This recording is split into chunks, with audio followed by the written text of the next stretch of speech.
अस्सलामु अलैकुम वरहमतुल्लाहि वबरकातुहू। आप सबको मैं अपने चैनल पर खुशामदीद कहती हूँ। आज की वीडियो में आपके साथ एक ऐसी दुआ शेयर करने जा रही हूँ जिसकी फ़जीलत के बारे में ये आया है कि हुज़ूर अकरम सल्लल्लाहु अलैहि वसल्लम ने हज़रत मुआज़ को फ़रमाया था कि इस दुआ को हर नमाज के बाद मत छोड़ना। ये हदीस अबू दाऊद और निसाई में मौजूद है। तो इस दुआ को हर नमाज के बाद पढ़ लेने वाले को सारी बरक़ात हासिल होती हैं। तो आइए इस दुआ को पढ़ लेते हैं, मगर पढ़ने से पहले आपसे गुजारिश है कि चैनल पर नए हैं तो चैनल को सब्सक्राइब कर लें और वीडियो अच्छी लगे तो लाइक और शेयर भी ज़रूर कर लीजिए ताकि आपकी तरफ से सदका जारिया हो जाए। आइए शुरू करते हैं। बिस्मिल्लाहिर्रहमानिर्रहीम। अल्लाहुम्मा अल्लाहुम्मा अइन्नी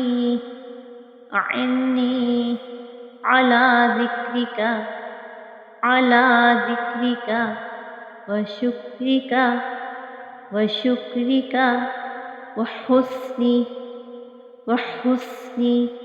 इबादतिक। अल्लाहुम्मा अइन्नी अला ज़िक्रिका व शुक्रिका व हुस्नी इबादतिक। तर्जुमा: ए अल्लाह, मेरी मदद फरमा कि मैं तेरा ज़िक्र करूं और तेरा शुक्र अदा करूं और तेरी अच्छी इबादत करूं। आमीन।